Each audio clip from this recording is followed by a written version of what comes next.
Man is the only known creature that can contemplate his own future, can contemplate not only the years that lie ahead of him, but also can consider what lies beyond his present physical embodiment.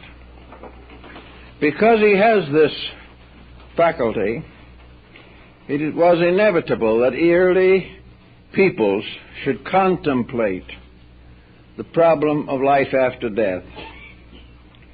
Originally, this problem rested squarely upon the clergy, or upon the priesthoods, or the medicine priests, or the shamans, who led the spiritual destiny of the people. Later, however, a certain structure of inquiry crept in. Many were no longer willing to simply accept on faith and faith alone. They had confidence in their religious leaders, but some way a conflict came about between the teachings of the religious and the daily experiences of human life.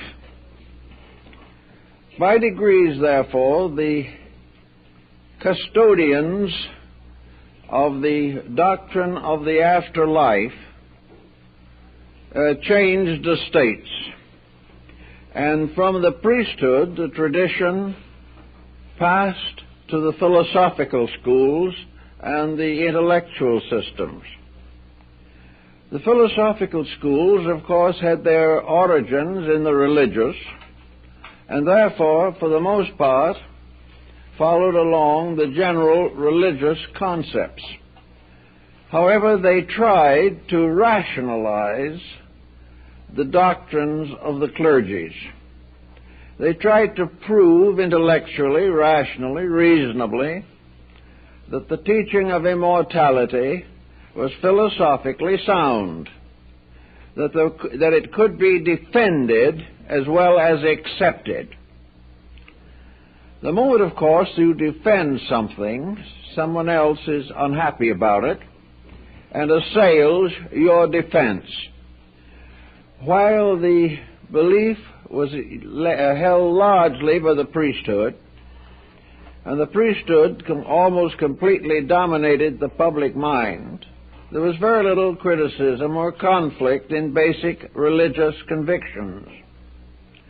However, when the intellectual schools took over, there were certain disagreements among themselves, and a waiting public was not satisfied that the philosophers completely solved the problem. The philosophers seemed to make it more reasonable, but they did very little to the chronic doubter who continued to doubt and wanted some kind of physical evidence to support the religious and philosophical interpretations.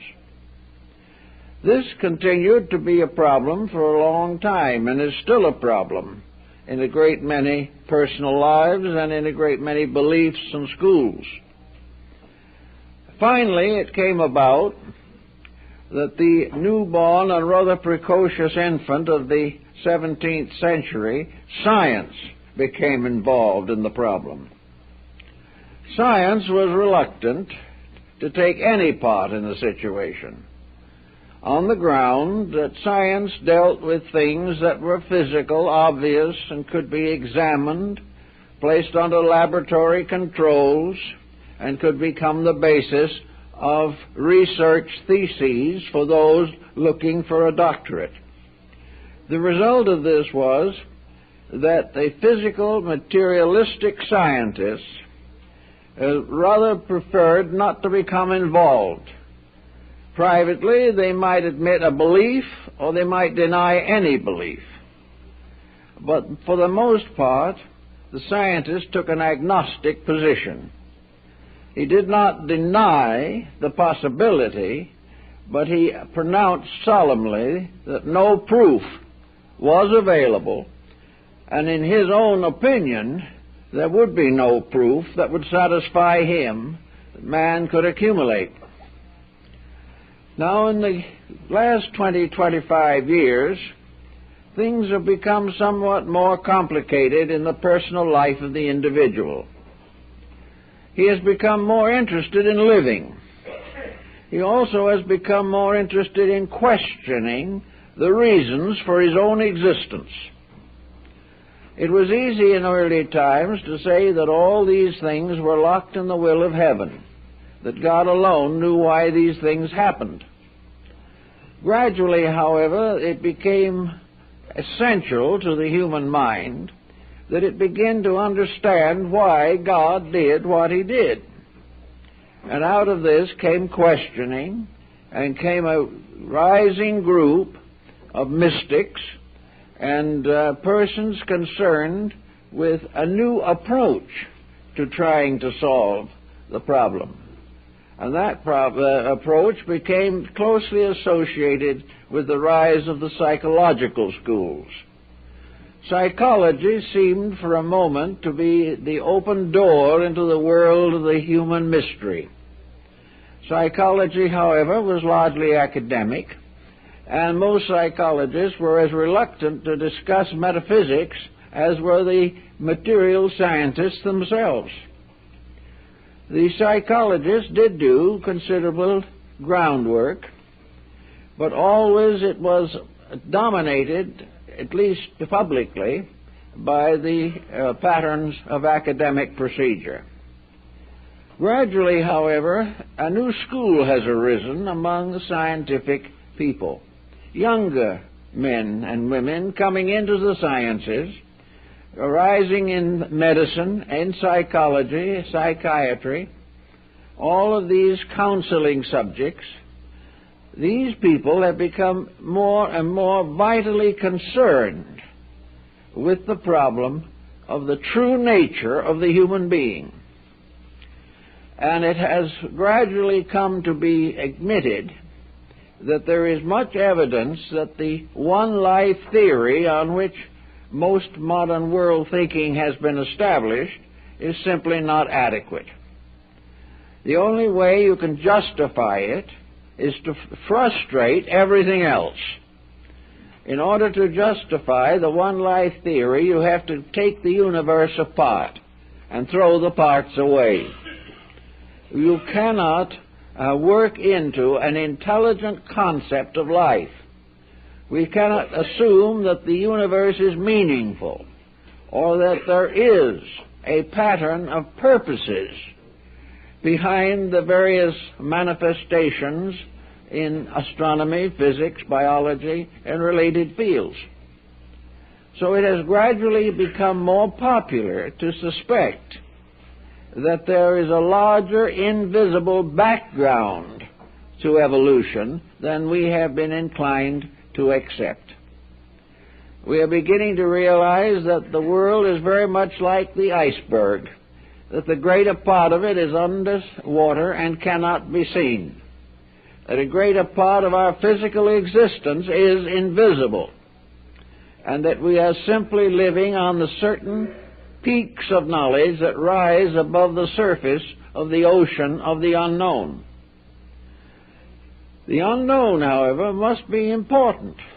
There must be something there that explains the known, because even with the best scientific advancement, the known does not explain itself, nor does man find suitable, satisfactory, and solutional answers to the various mysteries of his own existence. So we have this type of problem, and we have inherited it from our forebears, and we probably will always be faced with it.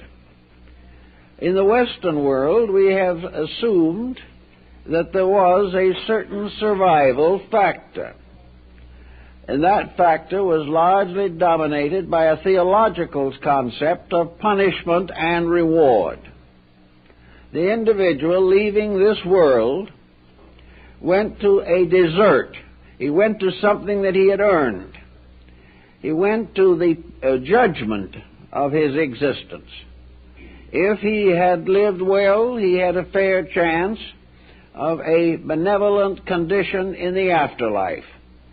If he had lived miserably and been a cruel and dishonorable person, he would be subject to strange punishments, and all kinds of unpleasant diagrams, figures, paintings, etc., have been produced to indicate the condition of a soul in purgatory or perdition. This, however, was more or less a moral problem, and undoubtedly it frightened a number of generations into a state of conformity with prevailing opinions. We can't say that it increased virtue because of any great desire to be better. It increased virtue because of fear of punishment after death. Gradually, however, this has lost its flavor and has lost its impulse to condition human thinking. The average person today is not really heaven and hell conscious. He is not much interested in the thought, and down in the heart and soul of himself he does not believe that this doctrine is going to seriously affect him as a person. He is more apt to follow the idea that there is no life after death, and therefore all speculation is useless. He would rather be an atheist and believe in nothing than be a theist and believe in some of the things his ancestors accepted. It just did not seem to make sense. So now we have these new fields coming in. We have parapsychology. We have a tremendous increase in interest in psychic phenomena. We have more and more books being written every day reporting conditions of suspended animation and the probabilities of the survival of consciousness after death. These reports are met with a variety of reactions. Those who have always been of the idealistic mind simply smile and say, well, after 5,000 years, they've caught up with the facts we always accepted. Others still remain uncertain, and every book favoring life after death will somewhere along the line be faced with another book denying the premises in the one which has been previously issued. So the problem goes on, and there seems to be no really easy way to answer this question. Now, we also know that the average human being has certain faculties which he likes to use, and the divine power in its infinite wisdom has bestowed upon the individual a power of intuition. It has also given him the power to evolve, liberate, and develop mysterious, subtle powers, attitudes, and levels of consciousness locked within himself.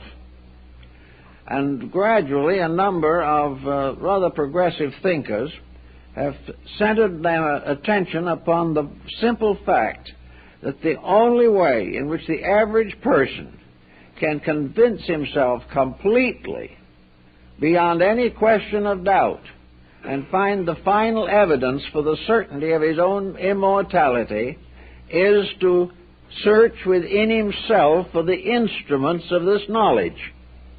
He must finally discover that within his own nature are the instruments necessary to convince him of life after death. He will have to experience life after death ultimately. And in the meantime, he has powers to research his own inner life, to determine by means of the development of extrasensory gamut the conditions of life which he cannot see. And all of the research up to the present time that is carried on within enlightened individuals, for the most part, supports the idea of the continuity of human consciousness. Now, while the West was approaching all this in its normal manner, Western people have always been more or less objective, and they object easily to almost anything. they have never been able to agree on any particular premise. And another point that has been in their disfavor for a long time is the tremendous materialistic overambition of Western peoples. A Westerner, for the most part, is an individual trying to improve his physical condition. He wants more money, he wants more status, he wants all of the good things of life. And the good things of life have become more or less an obsession with him. He also has been a very aggressive creature. He is always out conquering somebody. And in the process of revolution and upheaval, he has developed certain fatalistic attitudes toward life. The Western person is not by nature inclined to be contemplative. He is not the type that sits under a tree and meditates upon the mysteries of life. He is an individual who cuts down the tree, pollutes the ground, and finally turns around and tries to find synthetic escapes for the mistakes that he has made. He is a plunderer of life, not a supporter of it. As a result of this, he is not very much inclined to contemplate optimistically, constructively, or idealistically the future of his own existence. He is faced with the same problem as every other corner of creation, yet he reacts to it quite differently from some other people. The reaction being largely dominated by his personal interests. The Western person is so tremendously dedicated to being himself that he mistakes his material structure for his real nature. Now, other nations are gradually catching on to this idea, and I think we can say with a considerable amount of regret that materialistic ambitions have been transferred to most other parts of the earth. Most nations now are in a great competition for material supremacy. They believe that they can achieve something or other by conquering each other. About all they have succeeded in doing to date, however, is to liberate souls in this world on the battlefield or by starvation into the invisible realms which the conquerors and the conquered do not believe in. This is a sad but unfortunately part of a pattern that we cannot get over. Actually, this situation brings into focus the Eastern equivalent of some of our beliefs. And I suppose that for simplicity, dignity, and directness of approach, and for understandability and integrity, it would be difficult to find any school or any teaching that has been more successful in this search and in this process than the great heart doctrine of Amida Buddhism. The Buddha Amida is the central figure of a very large group of Buddhists, both in Japan and China, and in other parts of the Far East, and some even in the West, who represents the personification of enlightened love. Amida never lived. He is an ideal figure. He is an archetype. They know this. They know also, however, that Amida signifies or symbolizes in a more or less concrete way the infinite life of the universe, manifesting through a combination of infinite wisdom and infinite love. In other words, Amida is space as love and wisdom. It is an eternal principle, a psychic energy permeating everything. It is the tremendous life principle which extends beyond the stars, beyond the galaxies, beyond anything that we know, and even in a mysterious way goes into the dark abysses of space and bestows upon them the blessing of the wisdom and love of reality. Amidism, therefore, is a belief founded in a very simple concept, namely that everything that exists is a manifestation of the infinite love of life for its own creatures. That also each creature is an embodiment of this life principle. That each individual is responsible for the use that he makes of this principle. That he is responsible for the use that he makes of life and of living things. For this reason, Amidism is a philosophy or a religion of harmlessness. It recognizes no merit in destruction of any kind. It accepts no vengeances, no revenges.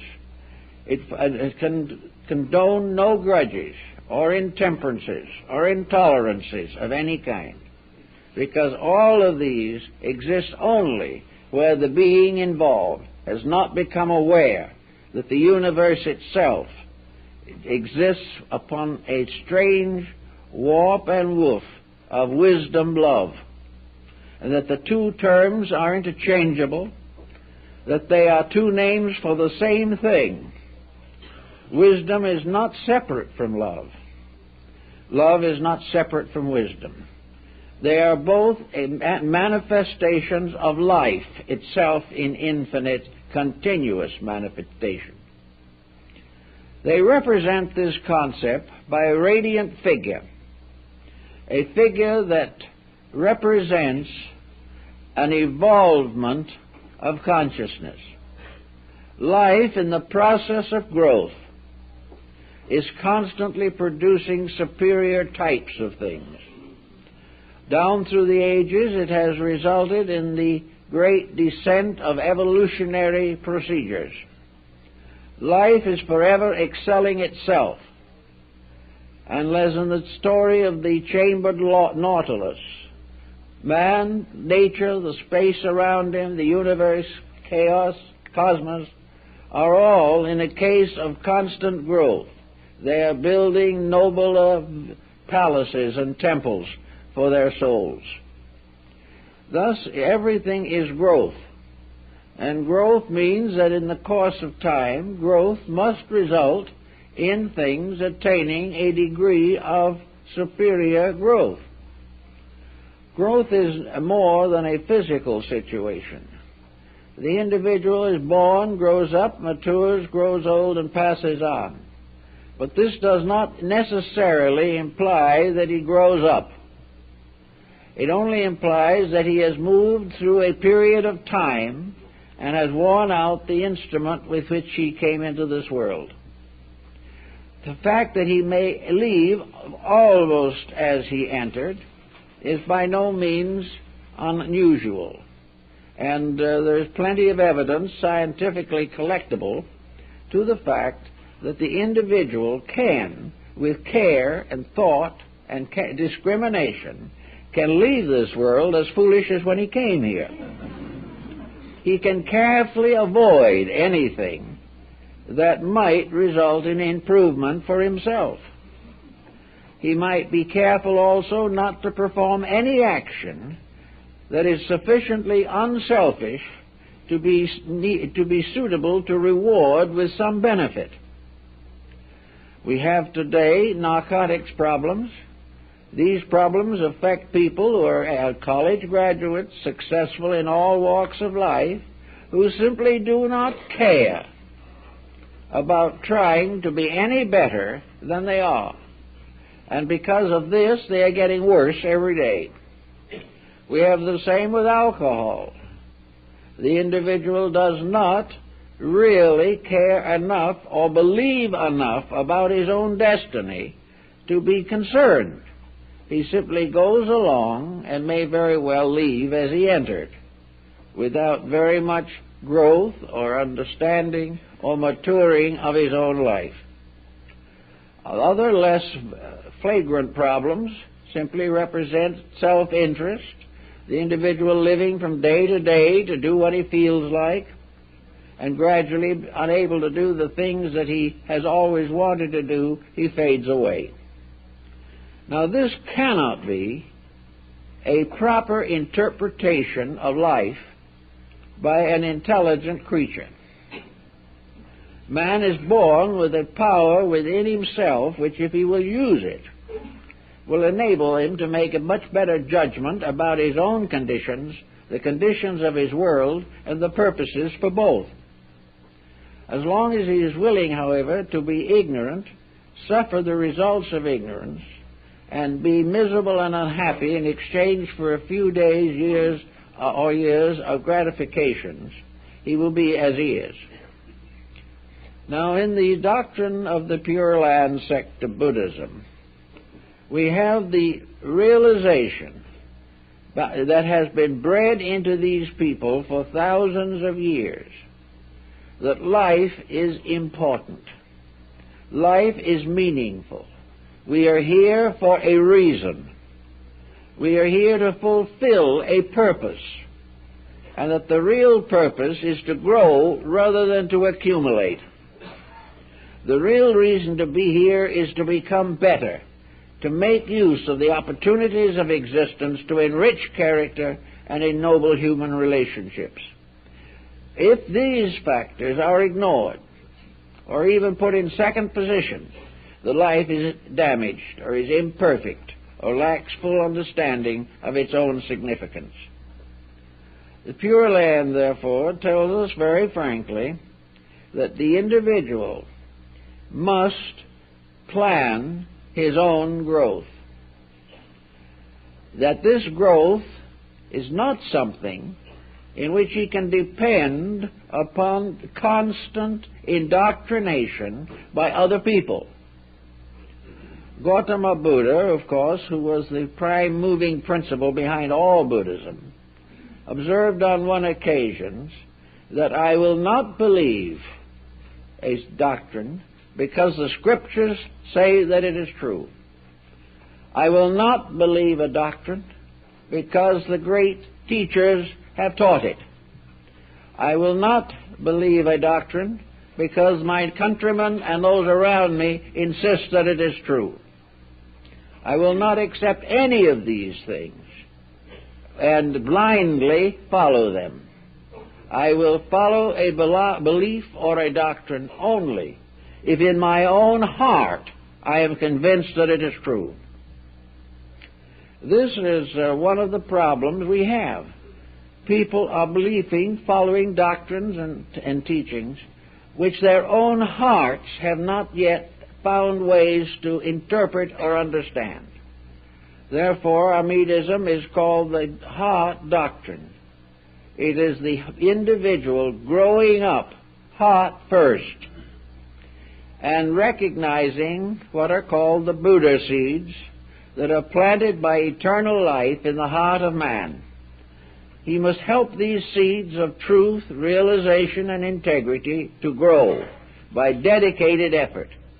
If he does not do this, then the real purpose of life is lost.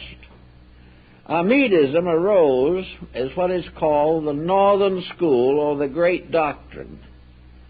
And the Great Doctrine is the teaching of the large path that leads to salvation.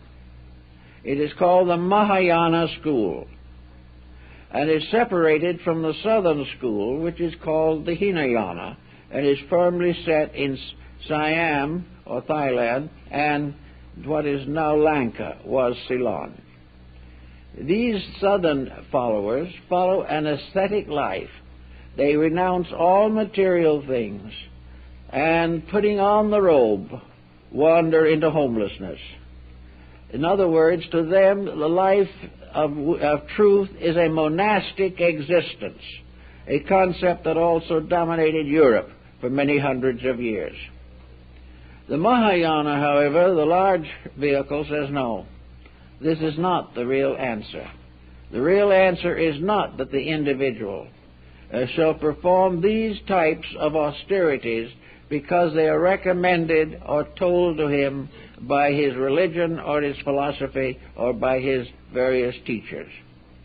The real answer to the entire problem is not to walk out on your job It is not part of the plan of things that a person seeking holiness shall leave his own family, neglect his children, go into bankruptcy, and become dependent upon welfare. This is not the religious life. This is a symbol, a very cheap symbol of poverty, used as an example of piety. That the individual who gives up wealth, gives up all, is simply based upon the mistaken point of view that for that individual wealth is all, when it is not the case.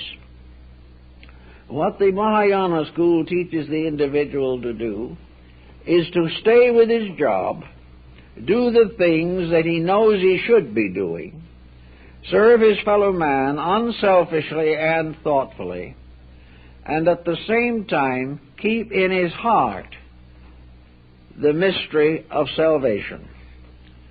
In other words, the heart doctrine is one of the continuous remembering of the divine plan and its purpose for us. That this remembering goes into everything we do. It goes into the arts which we create. It goes into the labors we perform for common good. The carpenter builds a house remembering the infinite love of Amida. The mother with the child cares for the child and gives her whole heart to it, really and sincerely, forgetting self, because in so doing she feels that she experiences immediately within herself the unselfish love of the Amida. So where unselfishness leads, Amida is present. Where selfishness leads, the rather unpleasant figure of the demon kings begin to arise. They are not the symbols of the pure doctrine. One of the simple symbols of Amidism is the symbol, what is called the symbol of the presence of the other. Every monk or priest or devout member of the Amidist sects believes always that he walks and lives and thinks with another. There is this other person whom he cannot see, but who never leaves him and is constantly guiding, protecting, and guarding him, and constantly helping him to sustain his faith. This other is not, however, an imaginary being dreamed up by his own need. This other is life itself, a life which is present everywhere, always, and protects all who serve it, and punishes all who damage it. That as long as the person lives according to the laws governing life, he is under the protection of the strongest virtue and the most magnificent principle that can possibly exist. Now, according to the Buddhist doctrine, of course, the concept of gods or deities is very different from what we have. This is why, in many instances, these people have been called idolaters. They are supposed to be worshiping graven images. Actually, this is not true. The concept is, however, that instead of a mysterious, eternal principle of theocracy governing all things, that everything is in a constant process of growth. The gods are growing along with creation. They are not sitting in judgment above the divine workmanship. They are part of it, because all of these deities are actually, of any nation or of any people, are actually merely manifestations of the radiant, creative, and redemptive energy of one power. Now, the Buddhist realizes that this one power has other names. He does not attempt to insist that it has to be called anything, but it has to be recognized that all of the leading powers, all the laws, all the forces that govern existence are servants of the purpose of existence itself, which is the perfection of all that lives. Therefore, the so-called demigods or deities are agencies by means of which the purposes of infinite enlightenment are being advanced. According to this doctrine, Buddha tells his disciples the story of the Buddha Amida, that once upon a time, aeons, millions of years ago, there was a mendicant, just like himself, a wanderer upon the face of the earth, searching for truth.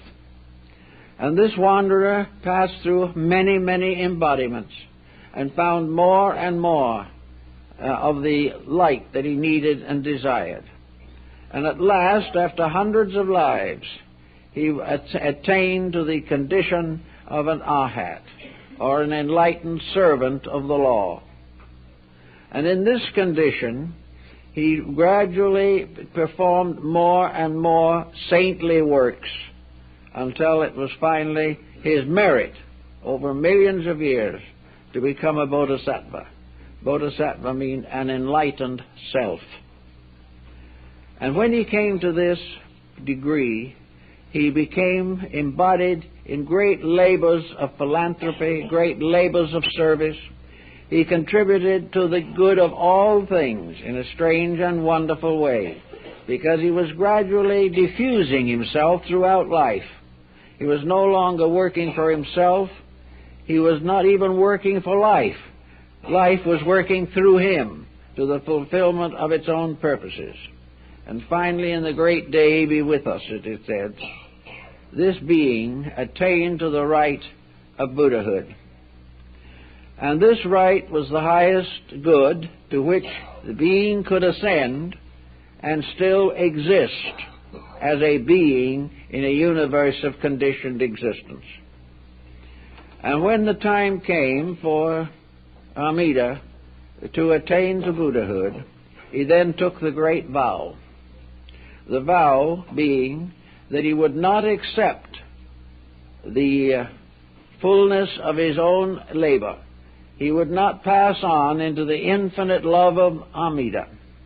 He would not go into that great glory of perfection from which there is no return. He would not leave this world until, and then he made the vow that is important to our present subject. He said, I will not attain or accept liberation from the responsibilities of existence until I can take with me into the other land the smallest of all things, the tiniest gnat floating in a sunbeam. There shall be nothing so small that I will go into perfection without taking it with me. And as a reward for this vow, he was made the Lord Buddha of the Western Paradise, the paradise of Amitabha, which is nothing but his own heart. And in this heart is the radiance of salvation, a salvation that must, however, always be earned, a salvation which is like a schooling. It is not bestowed. Salvation is not something that can be handed to someone. It is not something that can be produced by miraculous means. It is not a fulfillment based upon what we would like or what we want or what we think we deserve. Actually, enlightenment is the condition of the internal realization that we are created for one purpose alone, and that is to advance the destinies of all that lives. So with this vow, Amida became the guardian of the Western Paradise. Now, we have not noticed many times in reading religious books and so forth that nearly always paradise is located in the West. We have a slang-like term that we use here, that when someone passes on, they go west. We are not certainly involving them in Buddhism, but it seems that always, in the Greek mythology, the Blessed Isles are to the west. The new Atlantis was to the west. The Utopia was to the west. Always the blessed lands of perfection are to the west.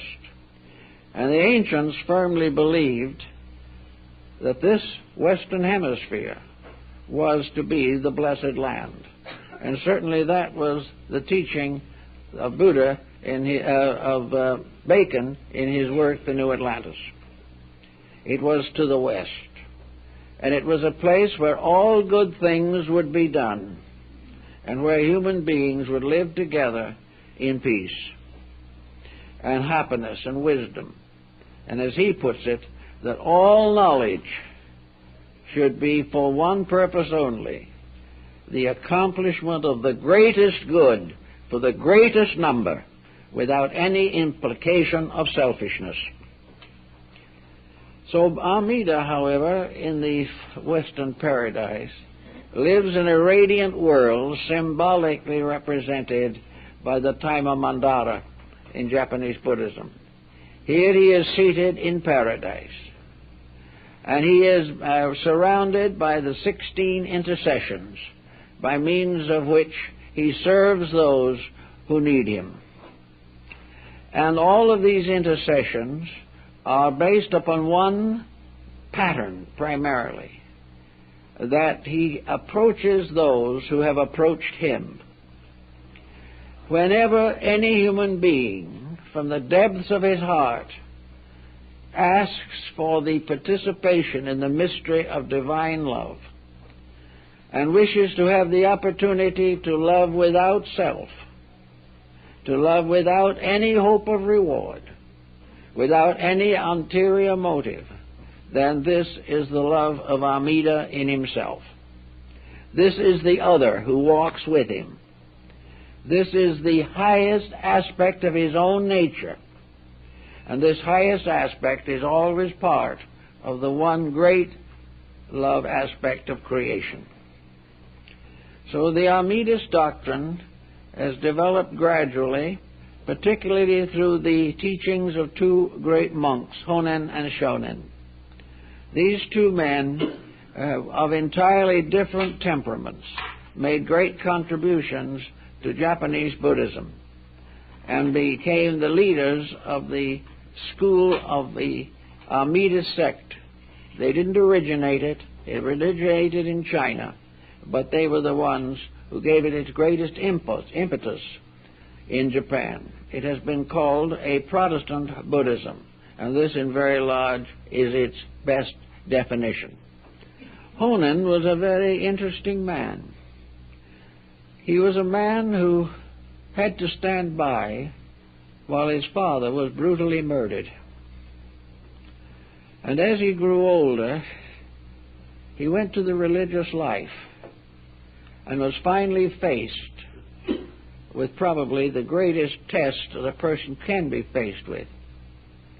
He had to convert or enlighten the assassins of his father.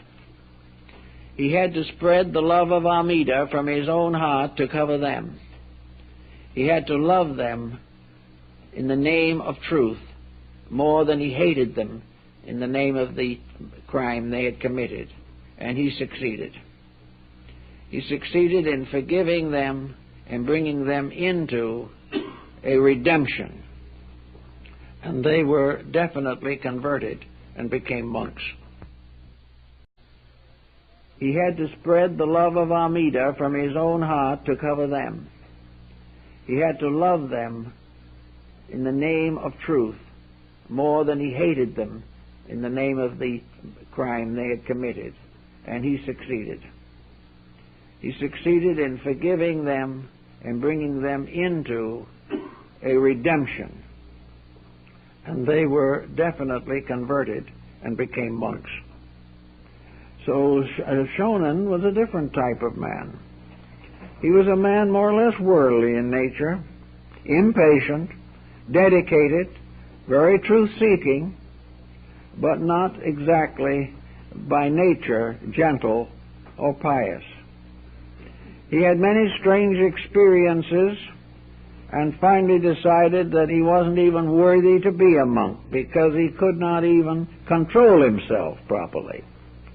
But gradually, through the assistance of those around him, he achieved the tranquility of spirit which made it possible for him to go on and become the founder of a great sect. There's something somewhat reminiscent in these two men and the Western experience of Peter and Paul. Peter would correspond to Honen, Paul to Shonen. These two became the great leaders of the Pure Land school, which was to have such a powerful effect upon the life of the Japanese people and of Buddhism in general. One of the interesting labors of the Pure Land sect has been its advancement of education. It has founded many schools, not only relating to religion, but to all arts and sciences. Buddhism has never, in its entire history, been an objector to science or progress. It has never condemned a scientist. It has never imprisoned an intellectual. It has never committed any crime that would be interpreted as frustrating progress because of personal or sectarian bigotry. It has accepted all the truths that came to it. It has accepted Western life, Western science, Western medicine without a quiver. It has done whatever seemed to be right, because the teaching is that it doesn't make any difference what these things are. Anything in this world that helps or improves anything or serves anyone is part of the very being of Amida. Amida is the one that makes all discoveries that help to advance human life. Amida protects the weak, it educates the ignorant, it takes care of the sick, it gives ritual and consolation to the bereaved. No matter what sect it belongs to, what creed it is, where it unselfishly serves human need, the spirit of Amida is with it. Call it what you will. There is no problem of trying to convert one to another belief. The only conversion necessary is to realize for the person involved that the good deed he is doing is because this good deed is a ray from the eternal life of good everywhere in space. So Amidism has a space dimension that is very interesting. It takes us far out beyond the common boundaries of the universe and places at the seat of things a power, the power of infinite love, that this is the basis of everything. Now the intellectual will say it should be perhaps not just love, because love is very personal sometimes and is sometimes inclined to spoil the naughty child or to overlook faults and things of that nature. But then Amidism answers again with the same answer. If love is weak, it is not love. If love is capable of spoiling someone, then it isn't true love. It isn't the love of Amida, because this is the love of that which must be the eternal good for the one who gives and for the one who receives. But assuming that love might be regarded as deficient in engineering and things of this kind, then wisdom comes. But wisdom is just another name for the same thing. Wisdom is simply an attribute, an aspect. And love has two great aspects. One, wisdom, and the other, strength. The strength of love is that which permits it to endure regardless of persecution, regardless of death, regardless of anything. Strength is the immovable foundation of reality. Wisdom is the willingness, the skill to devise the ways and means for accomplishing the works of truth. Wisdom is the servant of love, not the master. Wisdom is that which rationalizes and makes reasonable that which the heart knows to be true. And wisdom also is the power which finds ways to put love to work in the world to achieve the good that is necessary. So Amida's paradise, in the pictures and various imageries, is a very interesting spot. It is a beautiful place, of course it would be. But the paradise of Amida is not heaven. It was never considered as such, really. It has nothing in common with the idea of a place where we go into an unknown infinite and no one knows what we're going to do after we get there. That's too abstract to fit into a plan. The Amidist is quite certain that the mere fact that an individual dies does not liberate him from responsibility. Responsibilities transcend death.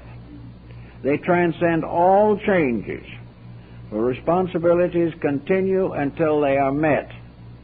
And the moment a responsibility is met, another one appears. There is no end to the fact that the human being is created to serve. And when he is no longer serving in the present embodiment, he is serving elsewhere.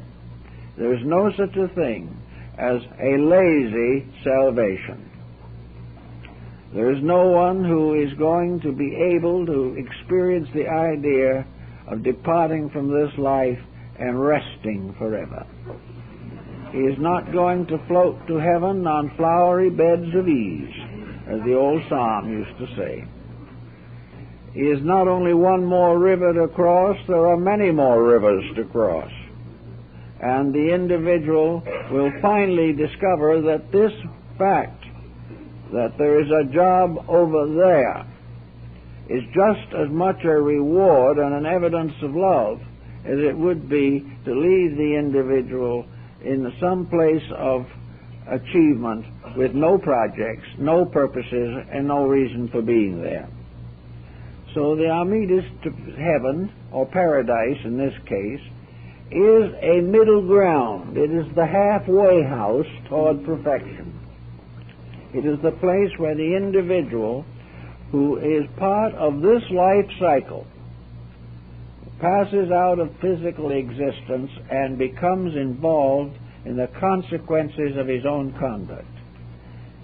He is also ultimately involved in the restoration or reconstruction of another body, and to be prepared to go on with this material problem until he has solved it.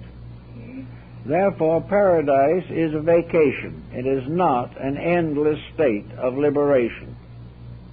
But the paradise of Amitabha is a very, very nice place. The people, souls that go there are divided on the levels according to their attainments and according to their integrities. It is not expected that the child soul is going to be fully wise. It is not expected that those who are still imperfect but well-intentioned are going to be simply forgotten or punished because they did not make the superior grade. In the great principle, no one ever fails the school. He simply doesn't do as well. He may not be among those who gets the Phi Beta key right away, but he is coming along with everybody else.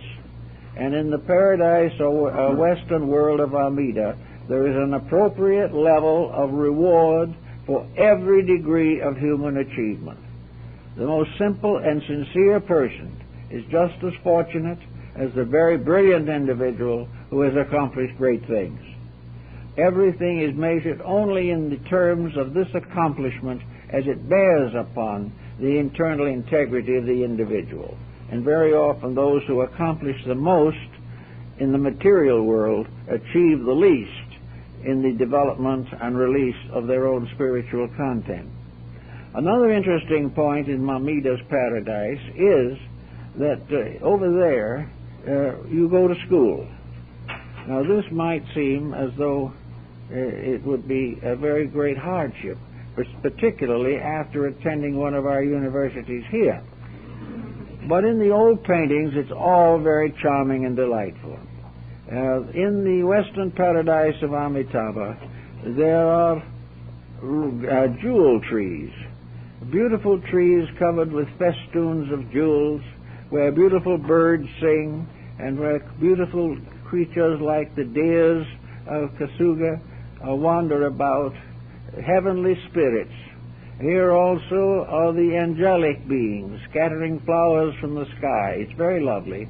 And under the tree is an old wise man sitting quietly teaching his disciples. They are all learning. They are all experiencing. Because while they're over in the Amida's paradise, they are again required to catch up something that they have forgotten. They have been there before in one degree or another, but when they went into mortal life and so forth, the whole chain seemed to be destroyed. So after death, they go back to that level and continue, and in the course of their after-death experiences, they learn the meaning of the life they lived here. They become capable of interpreting it. And if necessary, the old sage is there to inspire them. He cannot do it for them, but he can try to help them to do it for themselves. In the Buddhist system, no one can save anyone else. Each individual must work out his own salvation. But all of us can help the individual to understand these principles and inspire him to live according to the law. We can do many things to comfort him materially. We can help him in his physical problems, and he can help us in ours.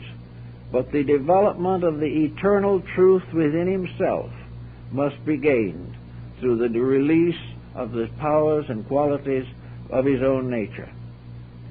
Now also in this beautiful garden land of Amitabha, or Amida's paradise of the West, we have the river that passes through, which occurs in our Western theology as the one more river, the Jordan, the symbolic Jordan, the river Styx of the Greek myths, across which Charon ferries the souls of the dead. In the Buddhist system, this is the river that divides this world from the other. It is the river of energy, the river of the ethers, the river of the vital fluids and forces which form the invisible atmosphere of the planet Earth. This humidity, as the Greek philosophers called it, this something that we call the etheric realm, becomes the river. This etheric realm also is the etheric body of the individual, the body that must be gradually transmuted. But to cross from this world into the other requires the help of a boat. Now, we have never thought too much about boats, and yet the early church did. The papal ring of the ancient time, the fisherman's ring, always had the symbol of a boat on it. The nave of a church means the ship, and our word naval comes from the same word. In other words, the church is the ship of salvation, and the congregation, by means of this ship, is carried across the waters of illusion to the blessed security of spiritual strength.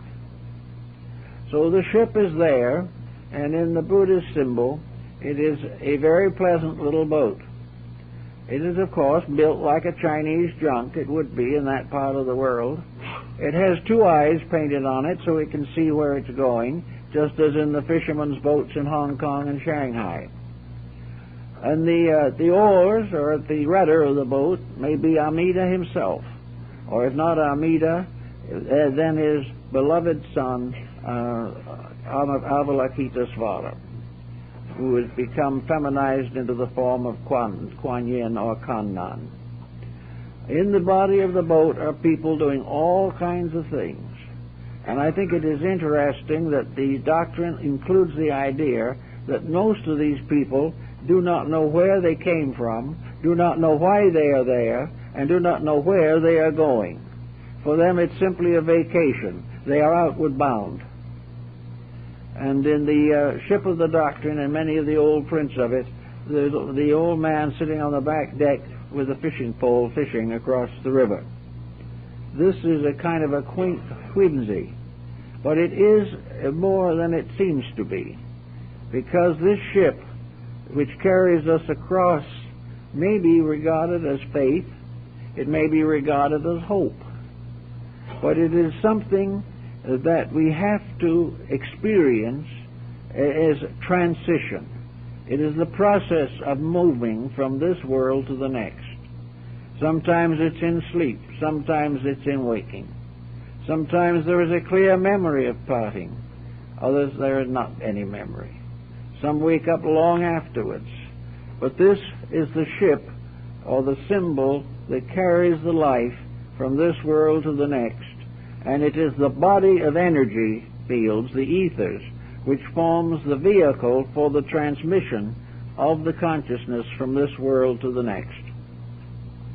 When the physical body is gone, the etheric body takes over, and that is the ship of the doctrine. It is that which carries us to another port, but cannot go with us beyond that point. Also in the Amida system, we have the way of attaining a certain meditational life. The Amidist has a kind of mantra, Namu Amida Butsu, which means adoration to the Buddha Amida. This is something that is a song that devotees may sing as they walk along the road, or particularly monks making a pilgrimage to a shrine or something of that nature. But these words stand for something. They stand for a continuing attitude. They stand for the fact that the heart itself sings. This is quite important to their philosophy. It is the singing of the heart in themselves. As they go along doing anything of life that they are supposed to do, they are constantly worshiping reality. Nothing that they do is trivial. Nothing that is done without a full spirit of insight and a full dedication. Wherever the person goes, whatever job he performs, if he cashes a check or puts a new sole on a shoe, as he proceeds, he recites the words, adoration to the Amida Buddha. In other words, all these things, everything that is done, is an offering. It is an offering of the human soul to that which is its own source and salvation. I remember in the late 60s, when I went over to Japan on one of my earlier trips, I noticed in the taxi cab, the driver had a little sacred painting, a little sacred picture, a little ofuda, as it is called, a picture of Amida. And it was in his cab. So I talked to him a little while, and I asked him, I said, is this a charm? Is this something that you carry as a relic, or as like a holy medallion or something of that kind? He said, well, I guess maybe it is. I said, do you believe that it has power to protect you? He said, no. I do not believe it has the power to protect me. But I believe it will remind me not to do the thing for which I would need protection. He said, I drive my cab every day as though Buddha was riding with me. The other. This is the another. He said, if I drive always as though Buddha is driving with me, I will be careful. I will drive honorably. And when the time comes to pay the bill, I won't cheat.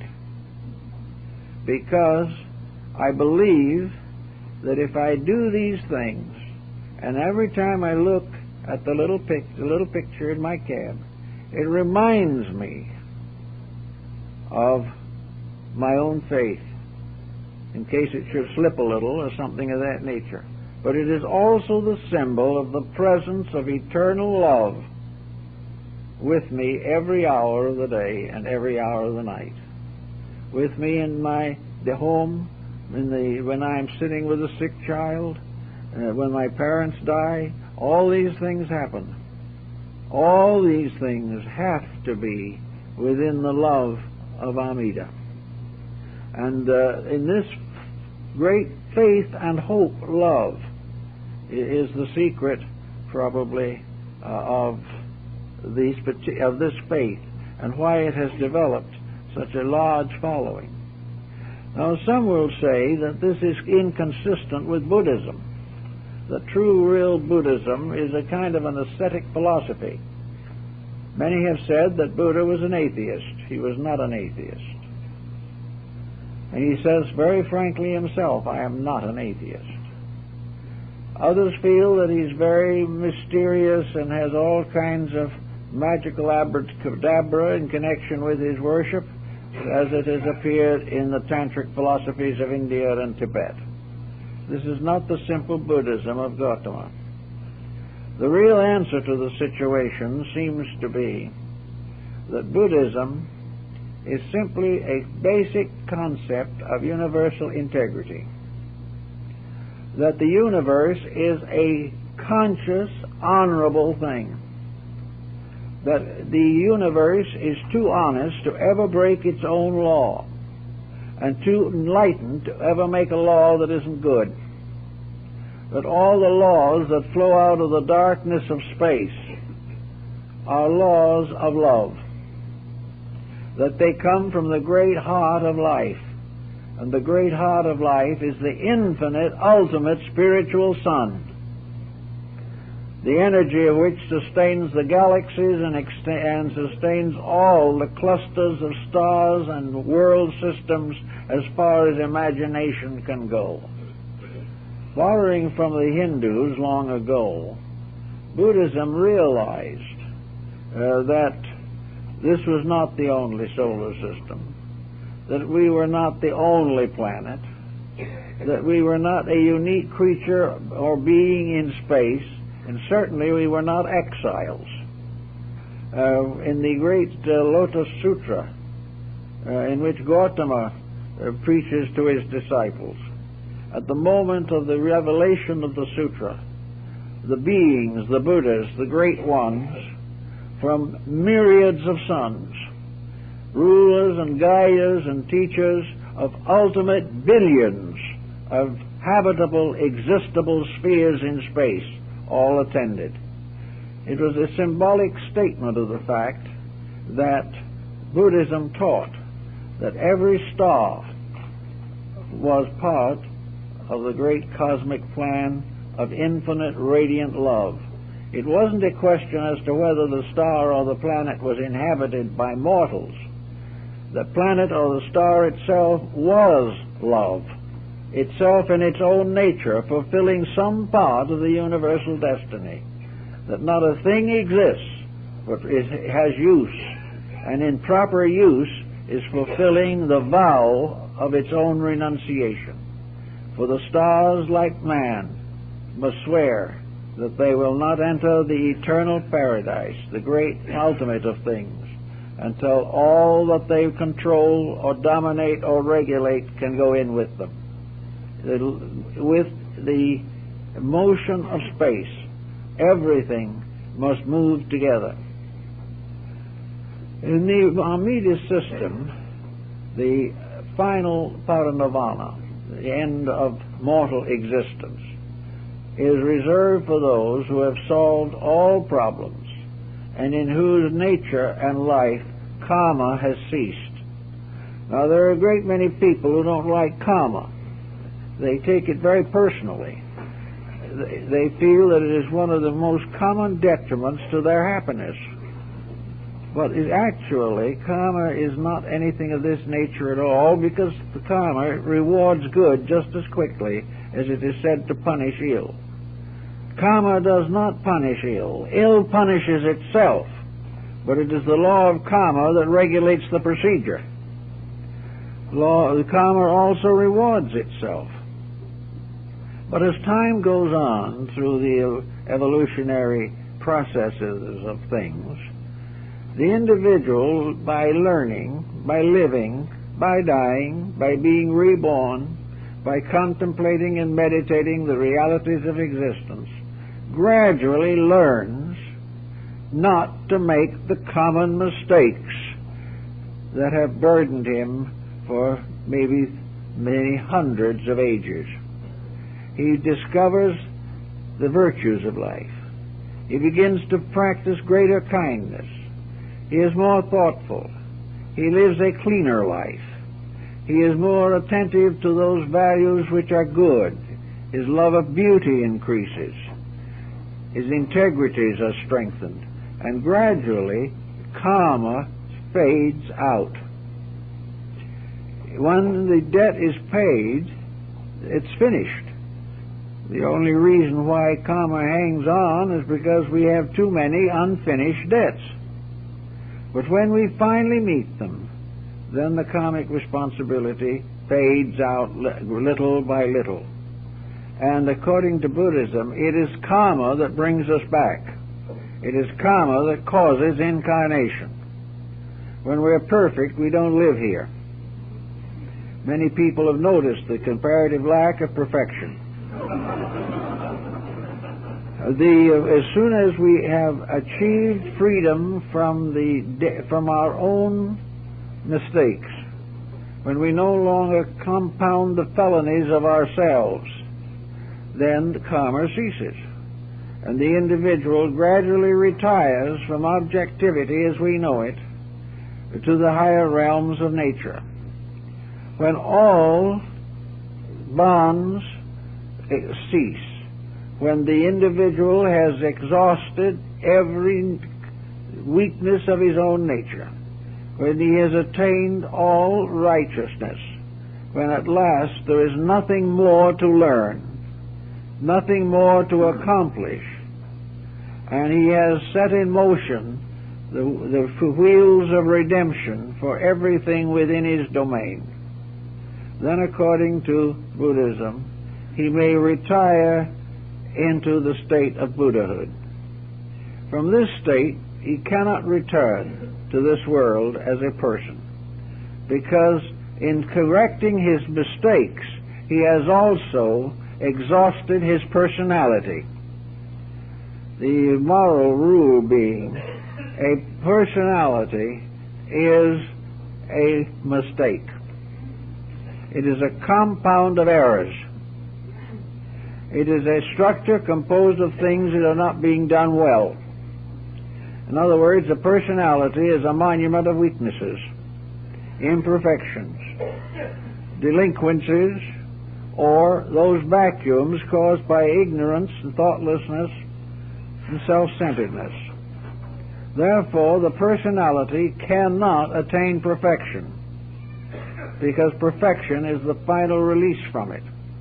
We will never have a perfect personality, because there's no place in space to put it. But when we exhaust the personality, then we reach the point finally where we can no longer come back, because the mistake that would draw us back no longer exists. When this state happens, the bodhisattvas, according to the Mahayana school, leave one mistake. They purposely leave one shortcoming so that they can come back and serve. After this one shortcoming is finally met and paid for, then they cannot return. But they purposely leave something as a link between themselves and a world in pain, in order that they may continue to serve by enlightening.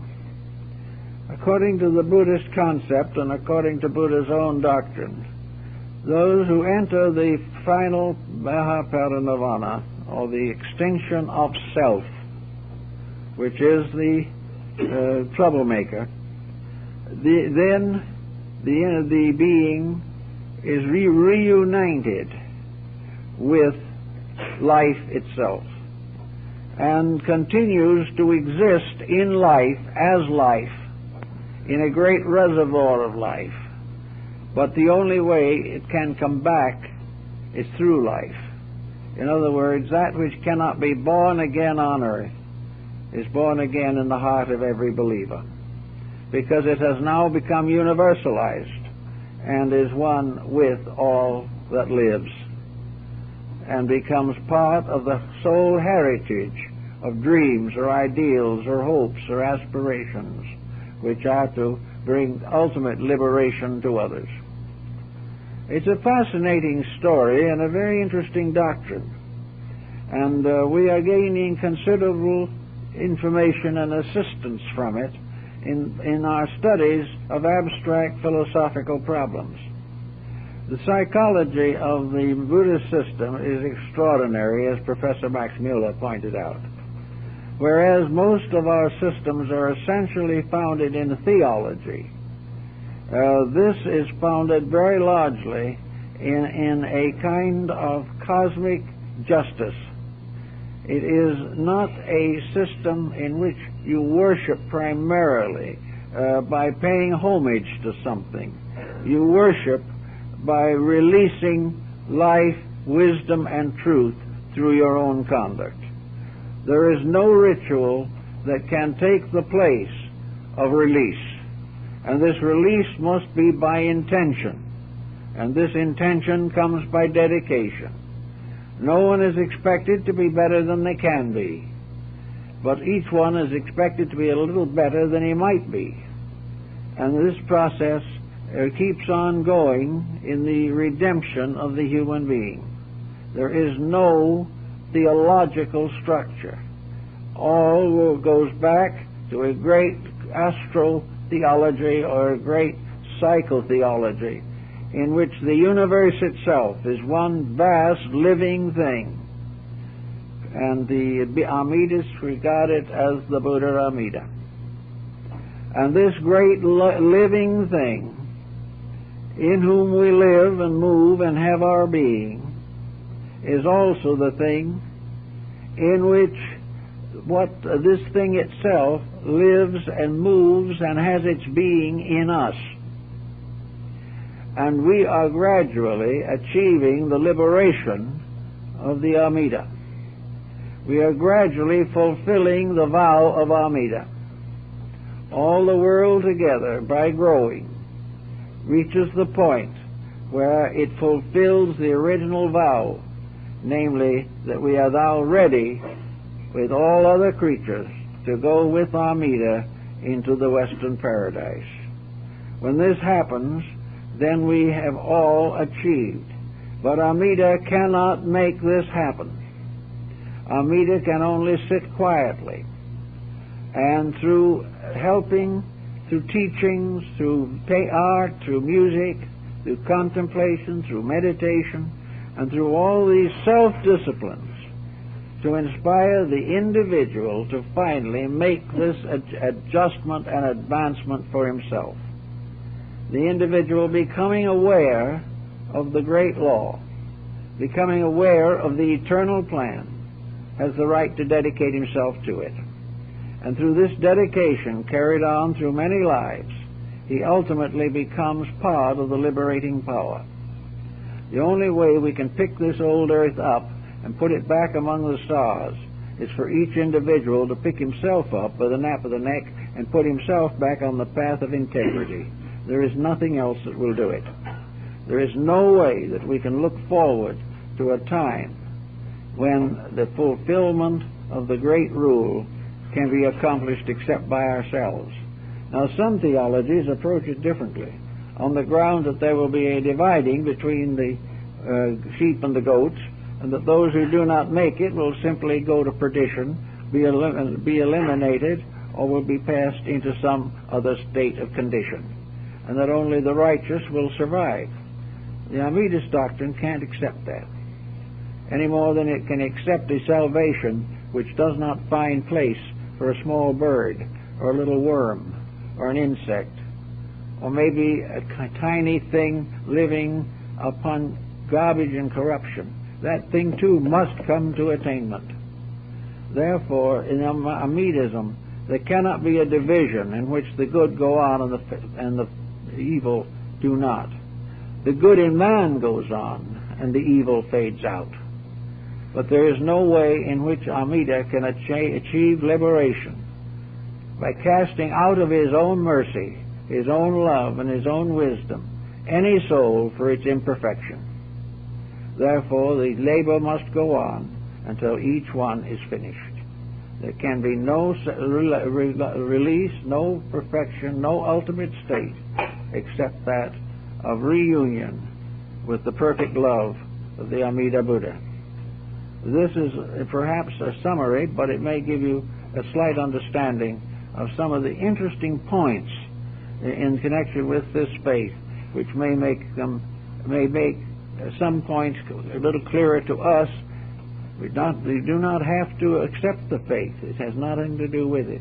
In fact, secretly and now more generally, it is realized that in the first century, Christianity in its original form reached India, and that it was at the time that Christianity in its original form reached India that the great vehicle was created. In other words, it is now suspected that both of these things happening in the first century A.D. are not merely coincidental, and that a very large part of Mahayana Buddhism has been inspired, influenced, directed, and conditioned by contact with Christian principles. So we have another interesting point for general consideration.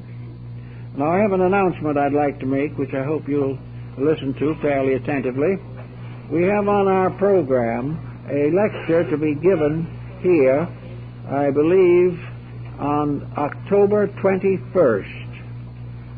Let's see, this is canceled. The speaker was a person by the name of Barbara Taub, T-A-U-B, and by circumstances beyond her control, she is unable to be here. So if you were planning on this, make the correction on your program. And now I'm going to give a little time to myself now. I'm going on 2 weeks vacation. And I will then be back with you as usual, and I hope that you all have a good time. Be sure and visit Mrs. Olson's collection of pictures in the library. They're really outstanding, and I know you'll enjoy them. Thank you very much.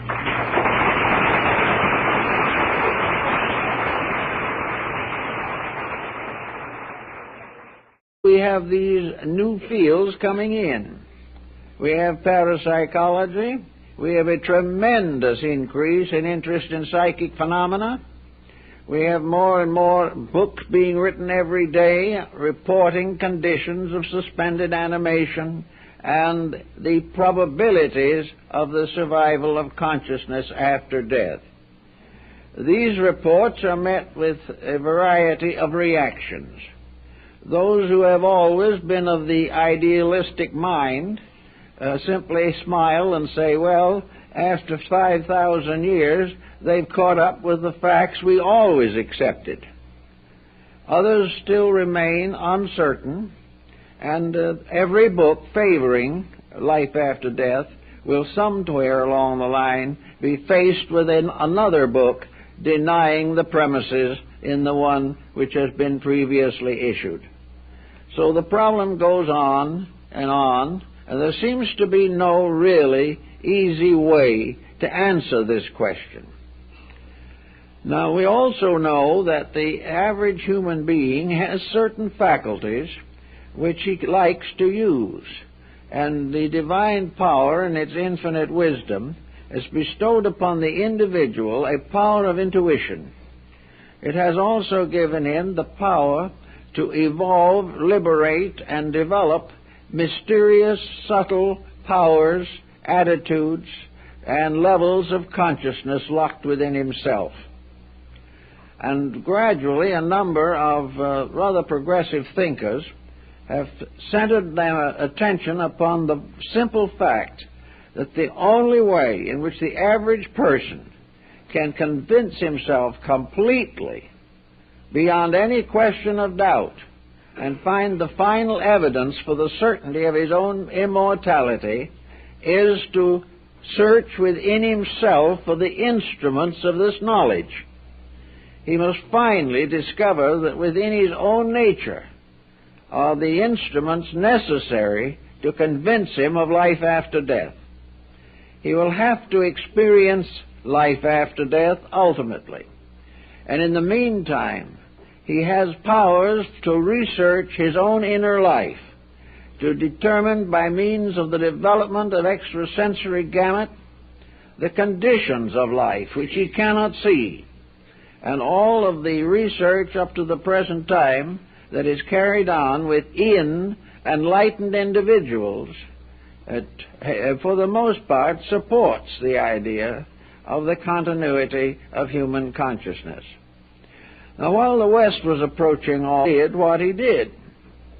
And out of this came questioning, and came a rising group of mystics and persons concerned with a new approach to trying to solve the problem. And that approach became closely associated with the rise of the psychological schools. Psychology seemed for a moment to be the open door into the world of the human mystery. Psychology, however, was largely academic, and most psychologists were as reluctant to discuss metaphysics as were the material scientists themselves. The psychologists did do considerable groundwork, but always it was dominated, at least publicly, by the patterns of academic procedure. Gradually, however, a new school has arisen among the scientific people. Younger men and women coming into the sciences, arising in medicine, in psychology, psychiatry, all of these counseling subjects. These people have become more and more vitally concerned with the problem of the true nature of the human being. And it has gradually come to be admitted that there is much evidence that the one life theory on which most modern world thinking has been established is simply not adequate. The only way you can justify it is to frustrate everything else. In order to justify the one life theory, you have to take the universe apart and throw the parts away. You cannot work into an intelligent concept of life. We cannot assume that the universe is meaningful or that there is a pattern of purposes behind the various manifestations in astronomy, physics, biology, and related fields. So it has gradually become more popular to suspect that there is a larger invisible background to evolution than we have been inclined to accept. We are beginning to realize that the world is very much like the iceberg, that the greater part of it is under water and cannot be seen, that a greater part of our physical existence is invisible, and that we are simply living on the certain peaks of knowledge that rise above.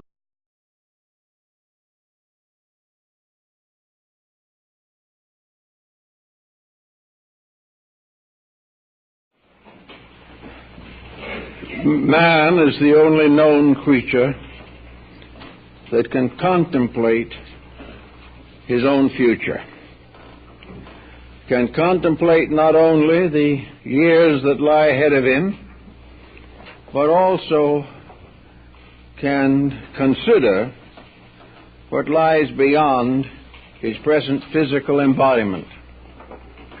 Because he has this faculty, it was inevitable that early peoples should contemplate the problem of life after death. Originally, this problem rested squarely upon the clergy, or upon the priesthoods, or the medicine priests, or the shamans, who led the spiritual destiny of the people. Later, however, a certain structure of inquiry crept in. Many were no longer willing to simply accept on faith and faith alone. They had confidence in their religious leaders, but some way a conflict came about between the teachings of the religious and the daily experiences of human life. By degrees, therefore, the custodians of the doctrine of the afterlife changed estates, and from the priesthood the tradition passed to the philosophical schools and the intellectual systems. The philosophical schools, of course, had their origins in the religious, and therefore, for the most part, followed along the general religious concepts. However, they tried to rationalize the doctrines of the clergies. They tried to prove intellectually, rationally, reasonably, that the teaching of immortality was philosophically sound, that it could be defended as well as accepted. The moment, of course, you defend something, someone else is unhappy about it and assails your defense. While the belief was held largely by the priesthood, and the priesthood almost completely dominated the public mind, there was very little criticism or conflict in basic religious convictions. However, when the intellectual schools took over, there were certain disagreements among themselves, and a waiting public was not satisfied that the philosophers completely solved the problem. The philosophers seemed to make it more reasonable, but they did very little to the chronic doubter who continued to doubt and wanted some kind of physical evidence to support the religious and philosophical interpretations. This continued to be a problem for a long time, and is still a problem in a great many personal lives and in a great many beliefs and schools. Finally, it came about that the newborn and rather precocious infant of the 17th century, science, became involved in the problem. Science was reluctant to take any part in the situation, on the ground that science dealt with things that were physical, obvious, and could be examined, placed under laboratory controls, and could become the basis of research theses for those looking for a doctorate. The result of this was that the physical, materialistic scientists rather preferred not to become involved. Privately, they might admit a belief, or they might deny any belief. But for the most part, the scientist took an agnostic position. He did not deny the possibility, but he pronounced solemnly that no proof was available, and in his own opinion, there would be no proof that would satisfy him that man could accumulate. Now, in the last 25 years, things have become somewhat more complicated in the personal life of the individual. He has become more interested in living, He also has become more interested in questioning the reasons for his own existence. It was easy in early times to say that all these things were locked in the will of heaven, that God alone knew why these things happened. Gradually, however, it became essential to the human mind that it begin to understand why God, the surface of the ocean of the unknown. The unknown, however, must be important. There must be something there that explains the known, because even with the best scientific advancement, the known does not explain itself, nor does man find suitable, satisfactory, and solutional answers to the various mysteries of his own existence. So we have this type of problem, and we have inherited it from our forebears, and we probably will always be faced with it. In the Western world, we have assumed that there was a certain survival factor, and that factor was largely dominated by a theological concept of punishment and reward. The individual leaving this world went to a desert. He went to something that he had earned. He went to the judgment of his existence. If he had lived well, he had a fair chance of a benevolent condition in the afterlife.